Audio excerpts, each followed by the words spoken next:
tava lendo recentemente uma reportagem que me impactou muito, né? Da fala do que aconteceu com o Starbucks, né? De contratar um CEO, consultor com uma qualidade técnica espetacular, então o cara, desculpa a palavra, ferrou com o negócio.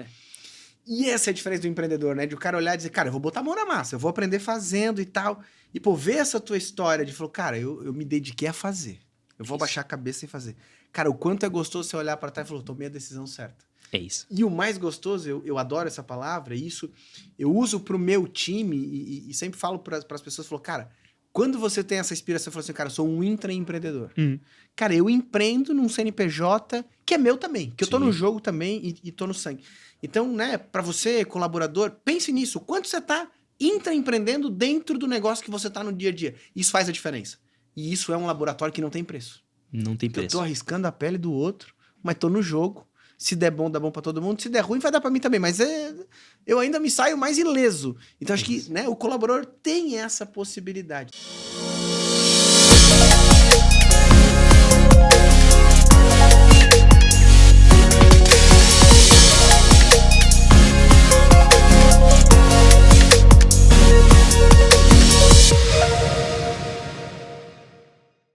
Olá, pessoal, tudo bem? Estamos começando aqui mais um episódio do OperaCast.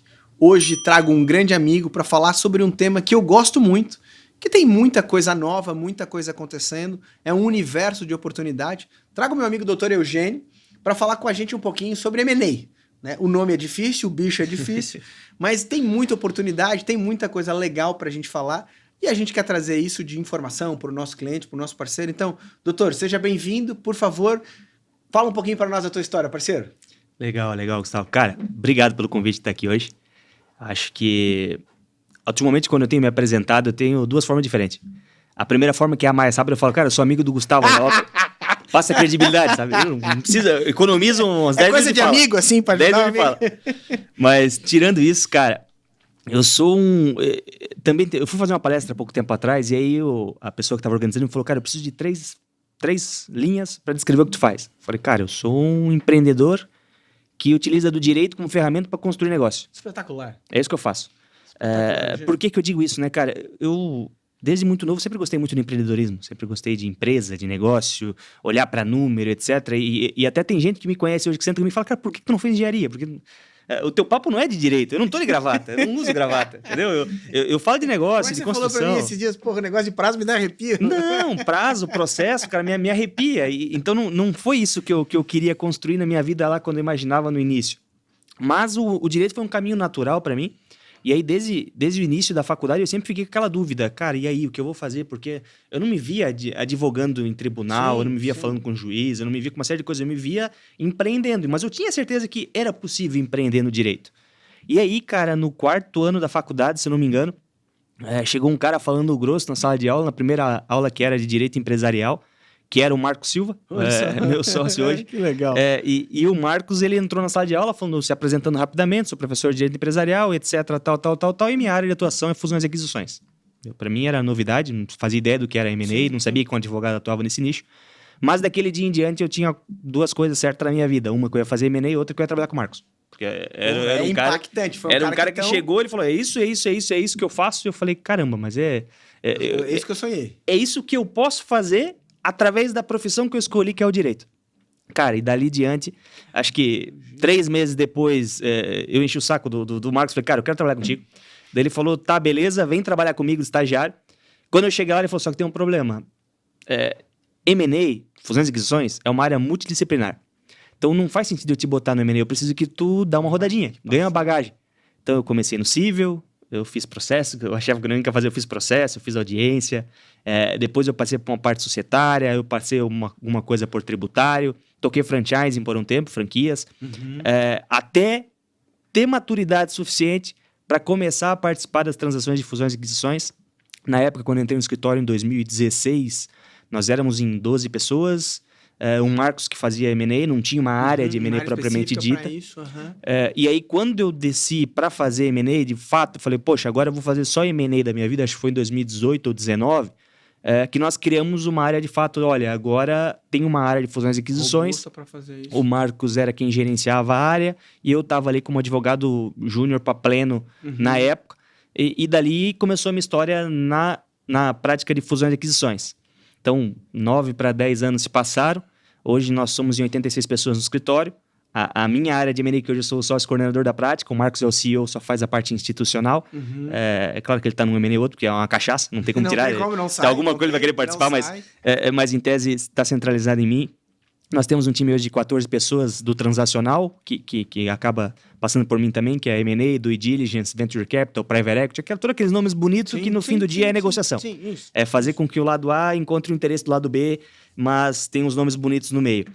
E, cara, aí hoje eu consigo acordar de manhã com aquela paixão que eu sempre imaginei que teria.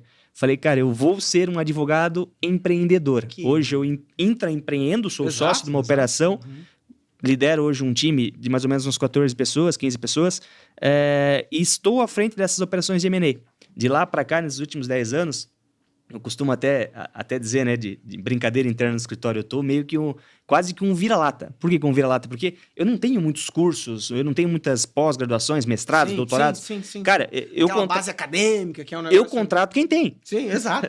Mas eu fiz a faculdade de Direito, aprendi, eu até fiz um curso em São Paulo, no INSPER, tal, legal, mas foi mais de network, de conhecimento, porque eu já estava afundado naquele meio, cara. E aí pro jogo. Exatamente. E nos últimos, sei lá, 6, 7 anos, eu fiz um levantamento para poder não vir aqui sem ter informação. Eu tinha feito 76 transações, transacionei um pouco mais de 7 bi de real. Então, eu aprendi no dia a dia. Na prática. Na prática, fazendo, botando a mão na massa. Que é muito a característica do empreendedor. É isso. Cara, quer aprender fazendo. É isso, né? É isso. Eu tava lendo recentemente uma reportagem que me impactou muito, né? Da fala do que aconteceu com o Starbucks, né? De contratar um CEO, consultor com uma qualidade técnica espetacular. Até o cara, desculpa a palavra, ferrou com o negócio. E essa é a diferença do empreendedor, né? De o cara olhar e dizer, cara, eu vou botar a mão na massa, eu vou aprender fazendo e tal. E, pô, ver essa tua história de, falou, cara, eu me dediquei a fazer. Eu vou baixar a cabeça e fazer. Cara, o quanto é gostoso você olhar para trás e falar, tomei a decisão certa. É isso. E o mais gostoso, eu adoro essa palavra, isso eu uso pro meu time e sempre falo para as pessoas, falo, cara, quando você tem essa inspiração, você fala assim, cara, eu sou um intraempreendedor. Cara, eu empreendo num CNPJ que é meu também, que eu tô no jogo também e tô no sangue.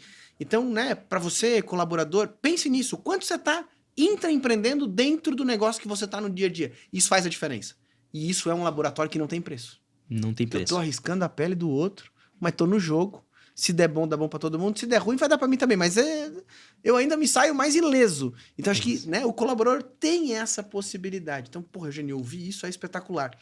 Tratando desse tema, cara, eu queria que você falasse um pouquinho da história da SST também, que é uma empresa que a gente admira. Né? Nós somos clientes também, então, porra, isso pra gente é uma inspiração, isso é muito gostoso, né? Ver esse movimento de crescimento, ver a história do Max, ver a história do Léo, ver a tua história. Então, cara, fala um pouquinho, né, de como a SST está se posicionada, onde é a referência, né? E o que está olhando de projeção de futuro. Fala um pouquinho para nossa história, porque pô, se confunde com o nosso dia a dia aqui e é uma empresa que a gente tem orgulho de ser parceiro.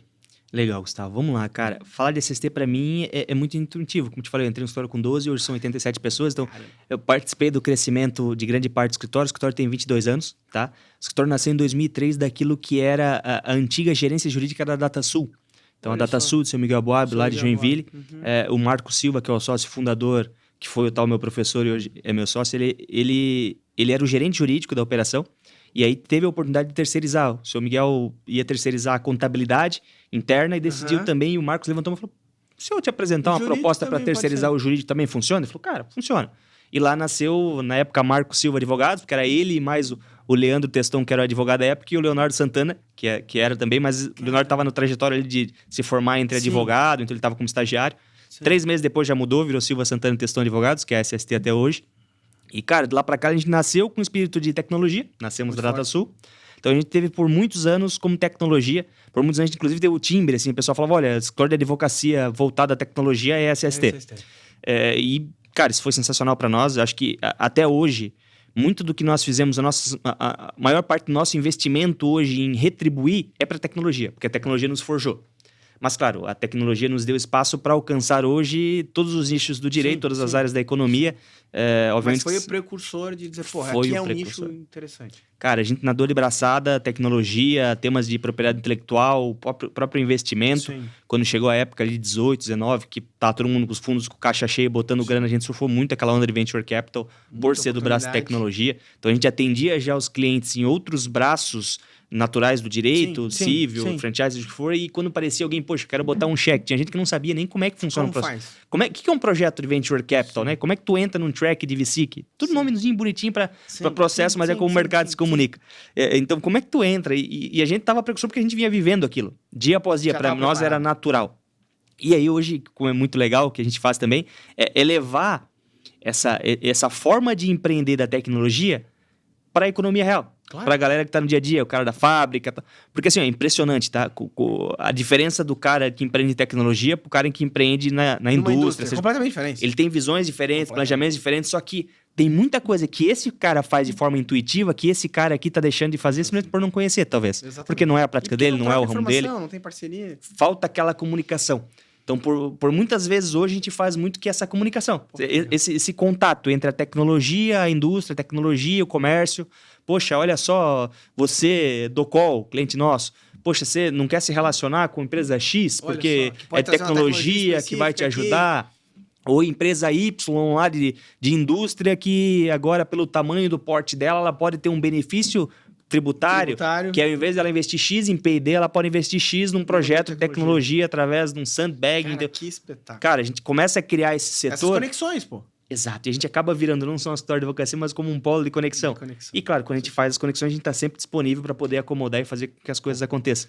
Maravilha. Cara, essa história da SST para mim é fantástica, né? Se confunde com o nosso dia a dia aqui e a gente admira muito empresas como a SST e a tua história também. Cara, pulando agora para uma conversa como se fosse um glossário, vamos pensar o seguinte, cara, eu brinco aqui, vamos falar pros alemãozinhos aqui como é que, né? Para nós aqui como é que funciona.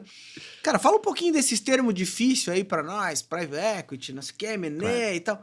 Cara, fala um pouquinho na prática como isso se descreve. Pô, quando a gente fala de venture capital, o que a gente tá falando? Pô, quando a gente tá falando de private equity, o que a gente tá falando? Cara, traz para nossa conversa mais do dia a dia aqui, o que são esses termos para que o nosso espectador lá esteja ouvindo e falar, ah, tá, isso aqui faz sentido aqui, ah, entendi. Opa, então vamos usar um glossário aqui para deixar a galera na mesma página, para daí a gente dar um passo e falar sobre como isso funciona no dia a dia? Claro, vamos lá. Merger and Acquisitions, né, que o pessoal gosta de encher a boca para falar. O famoso M&A? Isso, alguns falam que é Merger and Acquisitions, outros falam que é maldade e angústia, né? Gostei dessa aí. Aquela pressão que dá. Gostei dessa. Mas, cara, nada mais é do que o bom e velho compra e venda de empresa, tá? Claro, quando você entra para nomes mais sofisticados, basicamente o que muda é a estrutura. Sim. Mas o espírito é o mesmo. Duas pessoas que têm interesses comuns que precisam se unir, de alguma forma. Às vezes você quer sair e eu quero entrar, às vezes a gente quer construir algo juntos. Tem várias formas de fazer isso. Quando você fala de Venture Capital e Private Equity, que também são dois nomes bonitos, geralmente envolve um terceiro, que é um fundo. Esse fundo, ele é o cara que, às vezes, ele é visto como mal. Tá? Muita gente fala, é um fundo.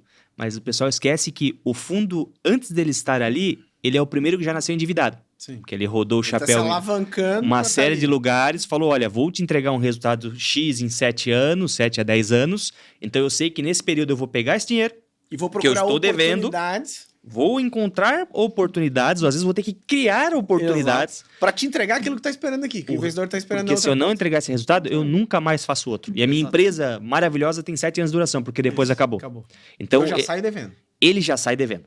E ele tem um processo muito claro. Quando a gente está falando de Venture Capital e Private Equity, né? Ele vai ter que investir, fazer o negócio acontecer, vai ter que trabalhar e vai ter que desinvestir. Isso. Então, ele nasce para sair. Se ele nasce para sair, quem está se relacionando com ele necessariamente sabe que vai ter que sair. Sim. Ou ele sai junto, ou ele compra, ou ele participa, mas ele sabe que vai ter e saída. Movimentos. Sim. Ele sabe que não é uma parceria que ele vai fazer com uma empresa de longo prazo que vai passar 40 anos com ele. Sim. A menos, talvez seja um private equity, tal, mais estruturado. Sim. Aí tu vai para a bolsa. Mas, de forma geral, quando você fala de venture capital e private equity, é investimento. Tá? É dinheiro entrando na empresa. No negócio. Pode ser misto? Pode. Como eu falei, não existe receita de bolo. A gente costuma brincar lá no escritório que transações de fusões e aquisições é muito parecido com gravidez. Tu planeja fazer um parto natural, aí tu chega lá, dá alguma complicação, tu tem que fazer uma cesárea. Tu não sabe, entendeu? Se der tudo certo. Se der tudo certo. Então, então se eu falar private equity é só investimento? Não. pode ser uma parte de cash out, que a gente Sim. chama, que é um outro nome bonito para dinheiro nos bolsos dos sócios, Isso. e pode ser uma parte de cash in, que é dinheiro na empresa. Isso. Pode envolver uma opção de compra futura, ou seja, pode dizer que eu já basicamente vendi minha empresa agora sem receber nada. Por quê? Porque eu estou esperando um resultado futuro. Então, quando a gente fala de Venture Capital, Private Equity e investimento, quando a gente fala de M&A, geralmente é compra e venda. Ok. E aí, de Então novo, são essas duas vertentes independentes que acontecem. é isso. Então, de forma geral, toda empresa ela tem 3 caminhos.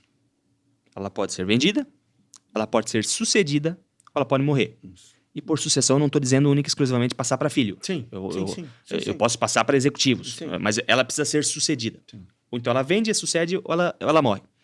O M&A ele vai entrar no braço da venda. O Venture Capital Private Equity ele pode entrar no braço da venda, como ele pode entrar no braço da sucessão. Sim. Ou seja, a empresa pode continuar O salto do ativa. crescimento que a empresa precisa vai entrar no Private Equity. Exato. Porque assim, o cara do Venture Capital Private Equity, como ele tem prazo para saída, quando ele já entra pensando em 2 cenários. Sim. Ou ele vai vender e vai sair a parte dele, geralmente leva todo mundo junto, tá?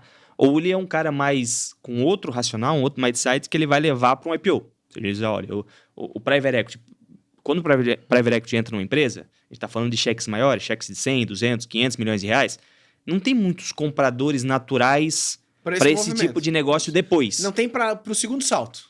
Exato. Não no Brasil, por enquanto. Sim. Estados Unidos é um mercado mais aquecido, etc. Tal. Então, ou ele vai vender para outro fundo que vai acreditar mais na tese depois e ele já vai ter batido a taxa de crescimento dele, Sim. ou ele vai levar para um IPO. Sim. Tá? Então, e nesse caminho, o empreendedor que está ali no meio com o controle na mão, ele pode acompanhar, ele pode sair. Na maioria das vezes ele acompanha. É o cara que bate o martelinho junto lá, com um pouco Sim. menos de ação, mas um pouco menos de ação num negócio muito grande. Tá? Então, não tem, de novo, receita de bolo. Tem vários tipos de modelo de negócio diferente e cada modelo nesse tem uma complicação diferente. Sim. Uma complicação de governança, uma complicação tributária, uma complicação de estrutura de negócio. O cara que entra no negócio de VC, Venture Capital, ou o cara que entra no braço de Private Equity, ele sabe que o modelo de negócio dele geralmente muda. Hoje a gente está vendo as coisas um pouquinho diferentes, porque hoje voltou aquela realidade de que, olha, quer falar de equity? Beleza, é lindo, mas equity é lucro. Sim. Então, olha pro resultado da tua empresa. Vamos ver quanto tá dando de dinheiro esse negócio. Voltou a ser isso. 2019, 20, Sim. que tá todo mundo com dinheiro Era no bolso. outra realidade. Antes cliente. pandemia era escala, né? Cliente, eu quero cliente, Escala, não quero importa escala. quanto custa, vamos Isso, torrar dinheiro. Isso. E quando tu entra nesse track, nesse caminho, tu necessariamente sabe que daqui 18 meses, 15 meses, tu vai fazer uma nova captação. Sim. Então tu sabe que tu vai ser poder aguentar essa novamente coisa. diluído. E tu sabe que um dia, quando tu tiver que parar, se o teu crescimento estiver assim, na melhor das hipóteses, ele vai ficar isso aqui. Sim.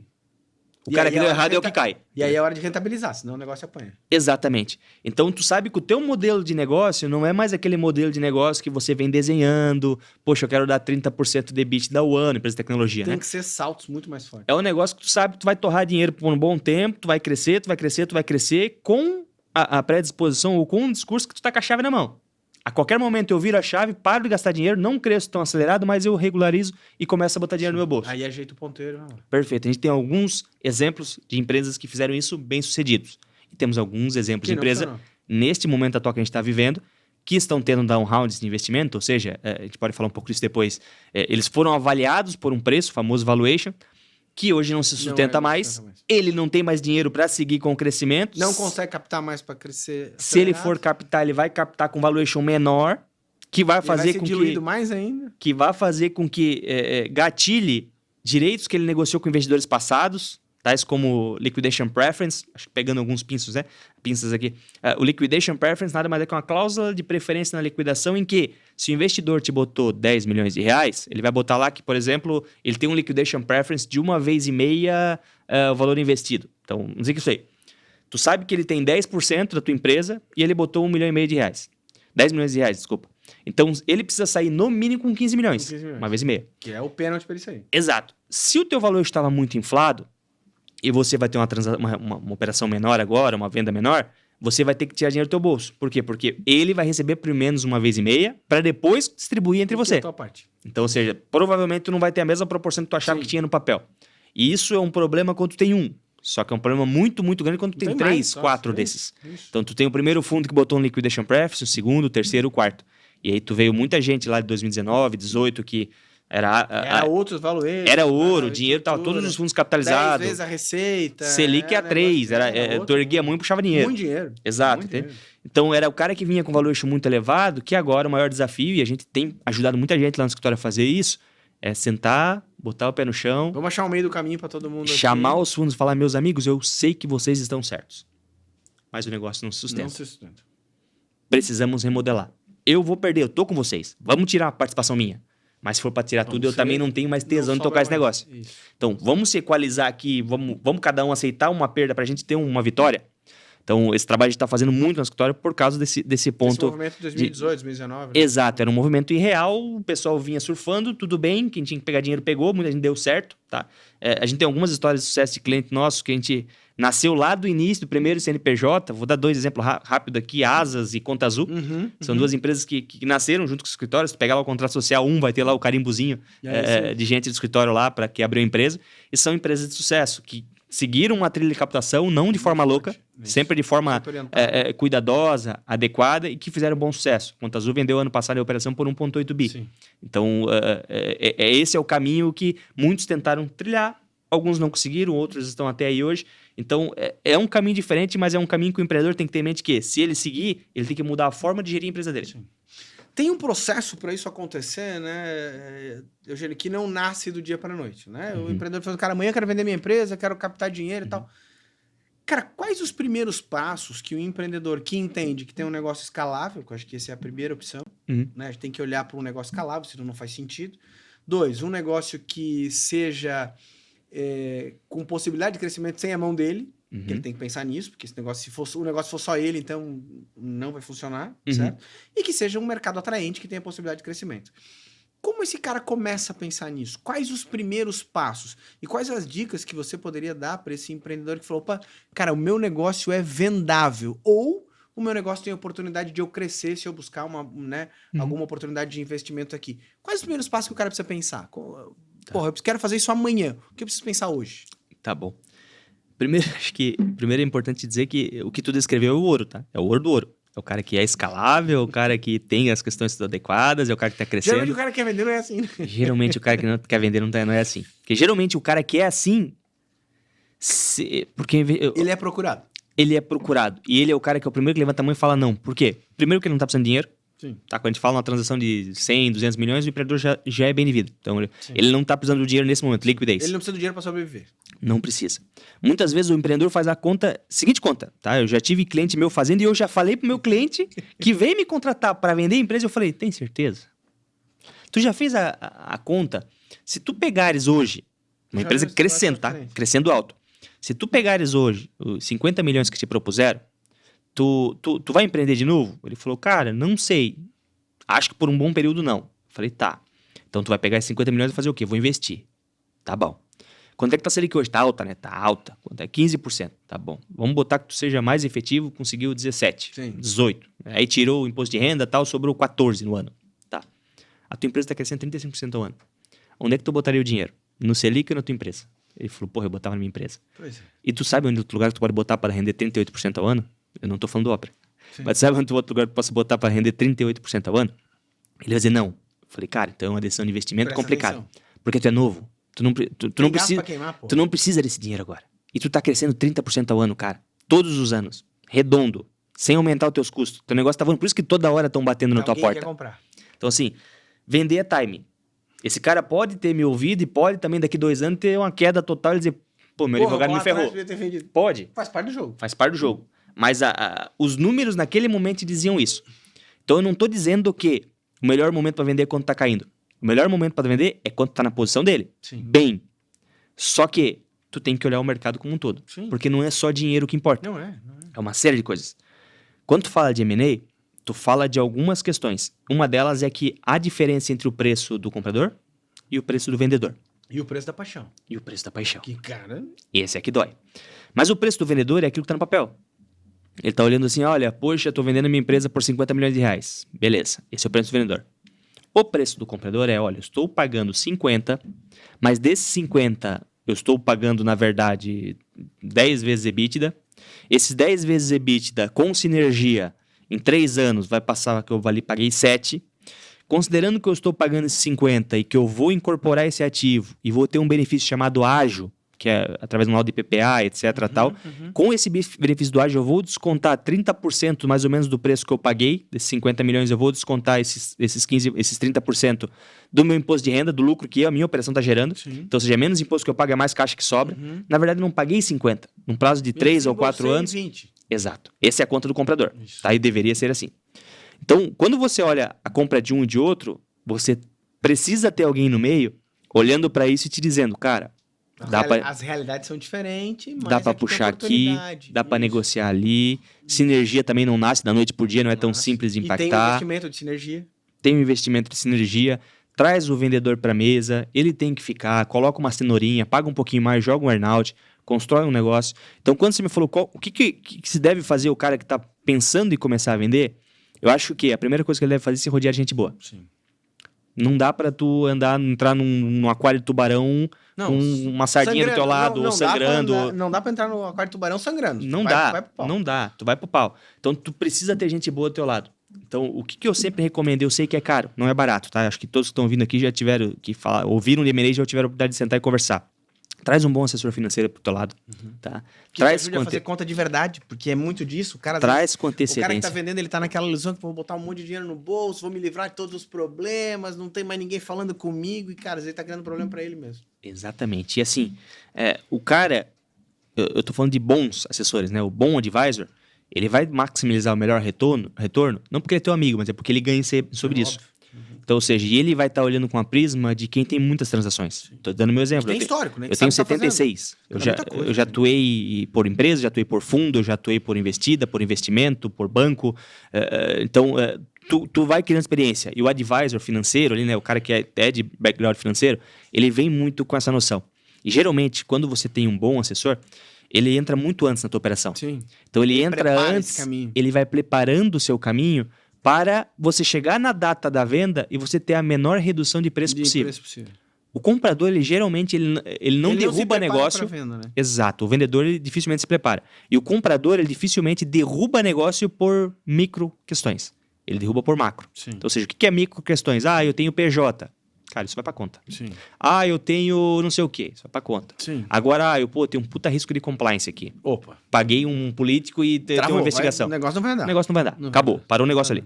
Então, você tem que escolher as brigas que você precisa ter, porque assim, se tu tiver uma empresa totalmente redonda no Brasil, tu não vai ter a melhor margem, tu não vai ter o melhor contexto. Faz parte do jogo. É isso Tu vai ter alguns riscos que tu vai correr naturalmente.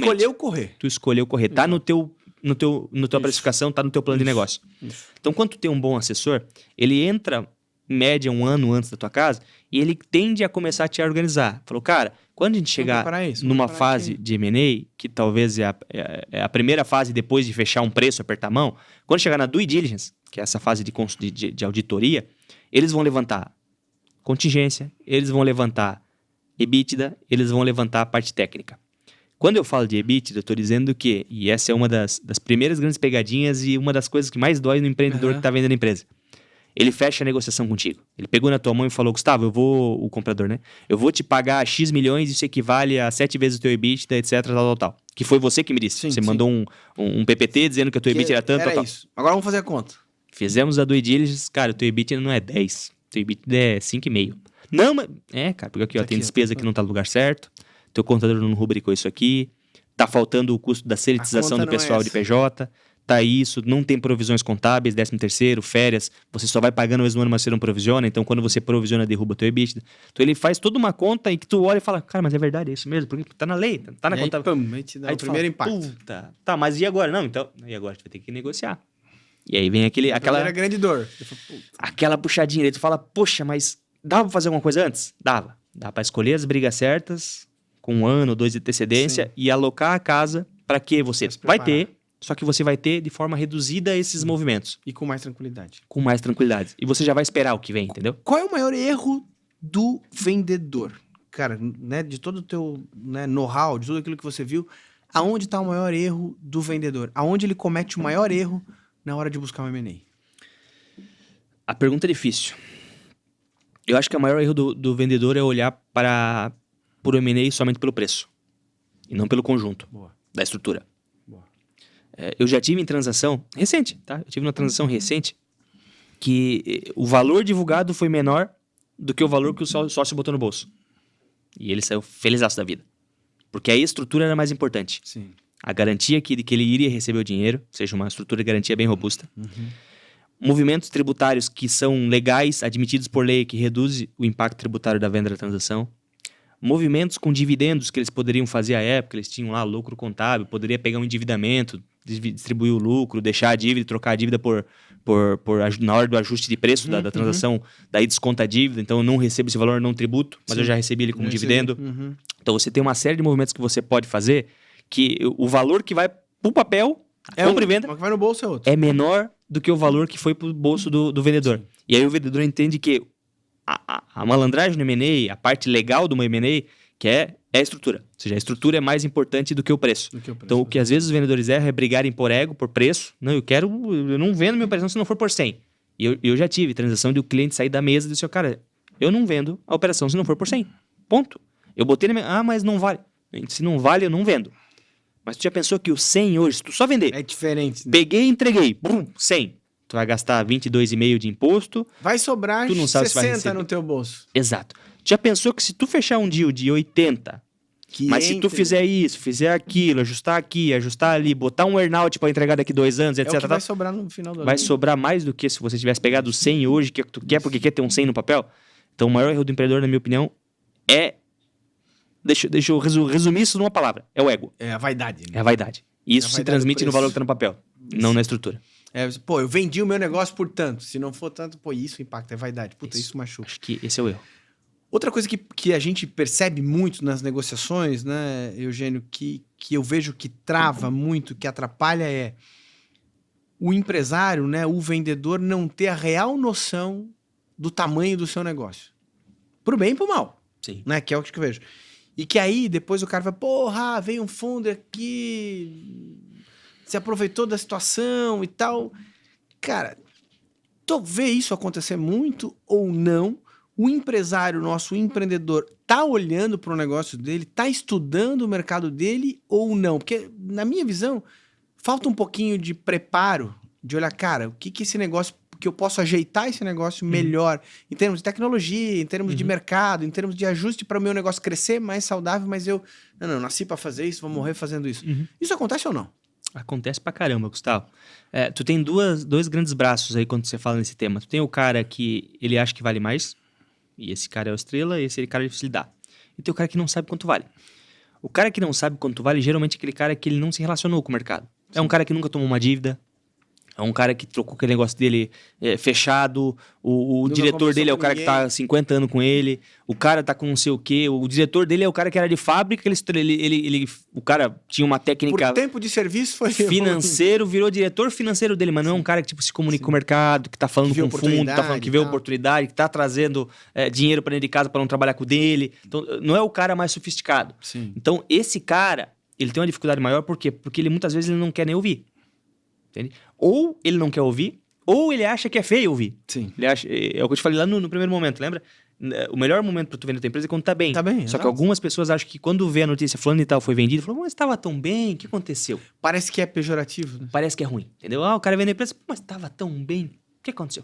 O exemplo, a DataSul foi vendido para TOTUS. Na época, a DataSul era tão grande quanto a TOTUS. Sim. E aí, quando a TOTUS comprou a DataSul, todo mundo falou, putz, o que será que aconteceu, né? O seu Miguel deve ter errado. Não, ele não errou. A TOTUS estava bem estruturada, a TOTUS pegou um bico BNDES e falou, e aí, DataSul? Vamos gastar. Vamos fazer? O seu Miguel, construiu um negócio, o cara quer me oferecer exatamente o que eu queria, por que eu não vou? Exato. Belo negócio, ali saiu o negócio. Tinha interesse dos dois lados, saiu. Então, quando você olha para esse cenário do cara que não está preparado para fazer o M&A, ou o cara que não sabe o valor do seu negócio, a dificuldade é chegar até ele e mostrar para ele que, cara, vender a tua empresa nesse estágio que você está, ou se preparar para fazer, talvez seja a melhor decisão que você possa fazer na sua vida. Sim, exato. E aí entra naquelas pontas, as empresas são feitas para vender, cedidas ou fechar. E aí quando você chega para ele e fala, vender você não quer, né? Não quer, beleza. Sucessão, tem alguém para tocar aí? Não tem. Cara, então o teu caminho é morte. Tá aí. Isso. Hoje tá com 150 anos. E quando tu tiver com 65, 70, será que tu vai ter o mesmo gás? Mas os meus executivos tocam. Vai ser o mesmo. Será que os teus executivos vão ter o mesmo skin the game do que um sócio tocando? Será que tu não quer perenizar isso, a tua marca? O que tu criou? Talvez entregar a outro que possa fazer o negócio ser ainda maior? Então, ou seja, são esses argumentos que você faz com que o cara que não sabe o seu valor abra a orelha para ouvir. Cara, Deixa eu ouvir. me diz o que o mercado tem a me oferecer. E aí, quando ele senta para conversar, e nisso acho que dá para bater pau pro mercado, o mercado tende a ser muito honesto. Dificilmente você vai ver assim uma empresa que tem uma história de aquisições fazer uma proposta ruim. Porque ele sabe que o negócio, o M&A, ele só funciona, tá? E aqui, de novo, 76 transações, te falando da minha experiência. Sim. O M&A só funciona quando é bom para todo mundo. Exato. Se alguém sair da sai transação machucado, não com dá gostinho ruim, podia errado. Vai ter dar zebra. chegado naquele negócio, não dá 2 anos, cara. Vai dar zebra. Alguém tá gritando, alguém tá querendo processar, alguém tá brigando, alguém não fechou alguma coisa. Então o M&A só sai quando é bom todo pra mundo todo mundo. feliz, senão não dá. E o comprador serial, eu tenho alguns lá no escritório, a Senior Sistema é cliente nosso, a gente come umas 10 empresas por ano pela Senior. Cara, eles vão chegar para você, vendedor, se você não tem um assessor, eles vão ser honestos com você, eles vão até te orientar a procurar um assessor, jurídico, financeiro, seja como for, e eles vão te colocar a melhor proposta possível. Você vai até negociar uma coisinha ali, uma coisinha aqui e tal, Mas beleza? vão ser justos. Mas a proposta vai ser justa. Isso, E o mercado fantástico. tende a ser assim, porque se ele fizer uma proposta injusta, ele não vai sustentar no Não longo vai prazo. sustentar. Tá? E aí as portas vão se fechar. Exato. Então, o cara que tem dificuldade para ouvir, o desafio dele é quebra a barreira do ouvir. Depois que tu Se ouvir, abre um pouco, troca informação. tu entende que não é tão ruim. E aí tu começa a entender que tu pode perenizar tua marca, tu volta a entender Tu pode que... buscar um capital mais barato para crescer. Exatamente. Tu Exato. começa a ouvir uma série de coisas que pra ti era só vagrego. Tu não fazia sentido porque algum. Tá fechado, pensando, tô aqui, tô bem e tal. Tô e aí- aqui, 40 aí anos no o meu negócio. muda o tempo todo, cara, tô Total. preparado pra essa mudança. Total. Cara, Eugênio, partindo um pouquinho pro nosso finalzinho aqui, tem uma outra pergunta que eu quero te fazer, que eu acho que o nosso telespectador também deve estar pensando, e fala assim, cara, quais negócios... Eu vou te falar assim, pós-pandemia eu vi uma história, foi muito engraçado, eu fui fazer uma mentoria e o cara falou um negócio seguinte, cara, o negócio de M&A no Brasil é o seguinte, vamos rezar pra sobreviver agora, pra partir de 2025 nós voltar a conversar, porque, cara, o dinheiro lá fora acabou, reduziu a história, então, cara, vamos sobreviver de 21 a 25 e de 25 pra frente a gente vai ver o que vai acontecer. Aquilo naquele momento me assustou, mas era justamente isso, porque era um momento que vinha antes de pandemia, né, Selic a 3%, o mercado muito líquido, cara, o mercado tava com muita grana, né, muito descascador de banana captou dinheiro e fez cagada, sim. porque, cara, né, o dinheiro tava sobrando, isso também prejudicou o mercado Captava pra com caramba. PPT. Pô, Fazia um não tinha- PPT bonito Exato, que captar dinheiro. Exato. E aí, do outro lado, você viu várias torneiras se fechando, por valuation, por uma série de estruturas e tal. Mas olhando essa história de 25 para frente, né, do ano passado para cá, como é que você sente esse mercado? O que tá quente? O que tá frio? O que o comprador tá olhando e falou, cara, tem oportunidade nesse segmento, isso aqui o mercado tá olhando, isso aqui o mercado interessa, cara, isso aqui perdeu o apetite, porque é natural, né? Tipo assim, não dá para chegar a paleta mexicana agora, passou, né? Então, e o mercado é muito, isso é de momento. Eu sempre brinco, né? A paleta mexicana é essa, né? Porra, o vizinho comprou um negócio de paleta mexicana, ganhou dinheiro. Vou fazer. Daqui a pouco o outro comprou. Cara, quando for a tua vez, já era, já passou. Não tem nada mais rentável do que uma pirâmide no início. Exato. Tem um amigo meu que fala o seguinte, pô, bem na minha época, bem na minha vez, o apartamento custa 1 milhão e a seleção brasileira é uma bosta. Então, cara, tem disso, né? É da vida, né? É do jogo. Mas nesse momento, o que você vê que são oportunidades? O que tá quente? Olhando do lado do comprador, o que o mercado tá olhando? O que atrai? Justamente pro nosso telespectador dizer assim, cara, opa, eu tenho um negócio desse que pode interessar, vou me preparar. Eu falo, cara, meu negócio eu vou ter que reinventar porque ninguém tá olhando para ele. Tá. Qual é a tua visão desse momento hoje, né? Olhando 25 para frente, as oportunidades que você tá percebendo e aonde a gente pode cavocar boas oportunidades. O que o mercado tá querendo ouvir? Tá. Cara, de forma resumida, eu sou um pouquinho cético com algumas posições de alguns clientes e amigos e gente de mercado que falou muito isso. Exatamente esse discurso que falou. De 2021 em diante até 2025 não tem negócio bom. Cara, eu fiz bons negócios. Aí que é a oportunidade. Cara, enquanto tá tirando da mesa um monte de gente, a oportunidade aparece. Cara, é igual ao mercado de capitais. Sim. Surgiu notícia ruim. Compra. O pessoal não vende que vai quebrar. O pessoal tá comprando. O Warren Buffett fala isso, né? Eles perguntam assim, cara, me conta o teu segredo. Ele falou, é simples, quando tá todo mundo indo pra esquerda, eu vou pra direita e vice-versa. E é fato. É exatamente isso, entendeu? No momento de crise, o que você tem menos? Mercado de capital. Natural. Então, ou seja, você não tem IPO, você tem... E essa é o IPO, ele é um grande motor do M&A. Sim. Porque ele é um braço disponível de financiamento. Ele é o próximo passo. Ele é o próximo passo, ele é um braço de liquidez, então ele é financiamento para quem precisa comprar e liquidez para quem precisa sair. Sim. Então ele é muito importante. Mas quando não se tem mercado de capitais aberto, que é a janela que a gente está fechada desde 20 para cá, nós temos outra coisa importante, que são boas oportunidades e gente com caixa. Sim. Nós continuamos tendo Que empresas aproveitaram boas geradoras de caixa, que estão com caixa parada, dizendo o seguinte, 15% ao ano é legal, então eu só vou comprar empresas que me rentabilizam mais que isso, obviamente, análise de risco. Fato. Mas é o momento de eu comprar talvez descontado. As operações não mudam. O que muda é o valuation. Sim, natural. Então, você tem valuations diferentes em momentos de crise como esse. Sim. Porque quando você usa a matemática, que é o fluxo de caixa descontado, quando você desconta, a VAC vem a 15. Então, você tem uma série de questões que tende a refletir. Mas o mercado, de forma geral, eu vou partir de tecnologia, depois eu vou para outros, mas de tecnologia está começando a cada vez mais, minha concepção, tá? E eu já falei isso para algumas pessoas que discordaram. Mas o mercado de tecnologia está começando a cada vez mais se aproximar dos outros mercados do ponto de vista de avaliação. Por quê? Eu tenho alguns bons clientes que, quando vão avaliar uma empresa de tecnologia hoje, estão focando na distribuição. Sim. Como que esse cara distribui, como ele ganha dinheiro. Não mais tanto a tecnologia. Sim. Isso dá do IA, desenvolvimento agora de IA, de software, vibe coding. Tu tá me falando como esse cara escala... Como esse cara entrega, como a Ambev entrega a caixa de cerveja que sai lá de São Paulo no cara ali de Araquari. Essa é a parte de coisa. Agora, como é que esse cara entrega esse ERP ou esse software de qualquer outra coisa lá na ponta? Qual que é o canal dele? Isso, quem distribui? Como? Qual que é a margem que ele faz todo esse jogo até chegar na ponta? Tá mais para esse olhar do que propriamente pela tecnologia. Valuation, não sei o que. A tecnologia hoje, ela é muito importante, vai continuar sendo por muitos anos, mas tem-se hoje um descritivo que, olhando para as novas tecnologias de IA, inteligência artificial, vai tirar um pouco o foco. Entendeu? O nerdão lá, que é o cara que saiu da faculdade, fala 150 línguas, vira a noite codando, esse cara ainda é muito importante.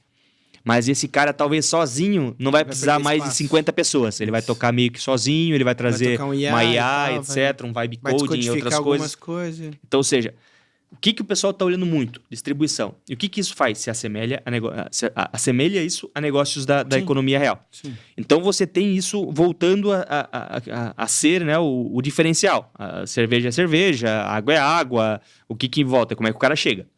Então, temos esse descritivo. Tirando isso, você olha também que o pessoal está considerando muito os impactos e os efeitos da reforma tributária. Sim. Tá? Então, mas como é que provisionando essa estrutura como isso vai impactar no negócio do cara. Total, porque assim, eu estou avaliando agora. Eu estou olhando o valuation agora. E o valuation, ele é uma ciência não exata, mas exata. Por quê? Porque ela é exata que tu faz um cálculo específico na matemática que chega. Só que ela não é exata porque se tu apresentar esse cálculo pro cara e o cara dizer não tem negócio. Não tem negócio. Então, tu sempre ajusta para lá, ajusta para cá, acomoda, tal, beleza. Só que quando tu faz o valuation, tu tende a usar um indicador. Então, tu vai usar o EBITDA, tu vai usar o ROL, tu vai usar a RR, receita, seja o que for. Isso que tu tá usando agora, em 2029, não serve mais nada. Já era. Não serve mais nada e é difícil de dizer qual que é a verdade, porque tá tu não sabe o que vai acontecer. Tu não sabe se a alíquota vai ser 28, 29, 32, 51. Tu não sabe. Então, nesse quesito, a dificuldade tá muito grande. Por quê? Porque no Brasil, tropicalizamos o que o mercado dos Estados Unidos chama de earnout, que é uma parcela variável. Então, você está condicionando meta a efeito futuro. Sim. E um efeito futuro que tu não sabe como é que vai ser. Que vai ser. Então, as dificuldades na transação estão mais para esse sentido de como precificar da forma correta do que não ter negócio. Tem muita gente com dinheiro, tem muita gente querendo fazer negócio. Tem muita liquidez, tem muita liquidez. Mas está difícil. Mas tem muita oportunidade. O pessoal está fazendo. Eu tenho um cliente meu chamado Brasil Tecpar. Cara, talvez o nosso cliente mais ativo em fusões e aquisições no ramo de telecom, fugindo da tecnologia. Sim. Os caras são uns monstros, cara. Os caras são uns monstros. Mas o mercado tá difícil, vamos comprar. Não, vamos ver o que tem. Mas não sei o quê. Aí é hora boa vamos de crescer. comprar. É hora boa de entendeu? crescer. É hora boa de crescer. O que tu deve ter e que tu deve pensar, o comprador ele deve pensar em metodologia. Como que eu vou digerir esse ecossistema, essa questão que eu estou adquirindo, esse ativo, como é que eu vou digerir ele e fazer ele ser melhor? E o vendedor precisa pensar, time. É o momento certo de eu fazer um movimento, seja de investimento, de venda, seja o que for. Sim, de crescimento. E eu fugi um pouquinho da tua pergunta, que o que chama atenção? Cara, o que chama atenção é IA. Qualquer coisa diferente disso aí é mercado normal. Conversa. Só que dizer que o meu negócio eu não posso fazer um M&A ou eu não estou sendo atrativo porque eu não sou IA, Não. Não fecha. É muleta. Não é muleta. Tem negócio bom acontecendo em todos os nichos. Sim. Seja ele qual for. Financeiro, de saúde, economia. Tem oportunidade de todos os lados. Tem oportunidade. Você precisa, obviamente, estar exposto ao mercado para ouvir boas oportunidades e estar preparado para quando chegar o momento, você tenha todas as ferramentas necessárias para desenhar a melhor transação possível para aquele momento. Tem uma frase que um conselheiro nosso usa aqui que eu gosto muito, é assim, quando o aluno está pronto, o professor aparece. Mas tem que estar pronto. Cara, é isso. Senão, não funciona. E o empreendedor brasileiro tem muito isso de segurar a informação, achar que não dá para trocar informação, o cara vai me copiar, não sei o que, cara, e aí perde um monte de oportunidade. Porque é nessas conversas que surgem oportunidades. É isso, o pessoal tem um medo gigante de conversar, de bater. Mas é uma característica do empreendedor brasileiro, e aí perde oportunidade. E os melhores negócios acontecem numa mesa de restaurante. É isso aí. Eu tenho alguns clientes, eu tenho uma história de um cliente meu, chamado Hugo Fabiano, da HFPX Holding. Ele é dono da BR Condos e tal, e eles eram dono também da Giver, que era uma empresa CRM. Ele me confidencializou isso, né? Ele mandou uma mensagem no LinkedIn, se não me engano, pro Alexandre Zucco, da CRM Bônus.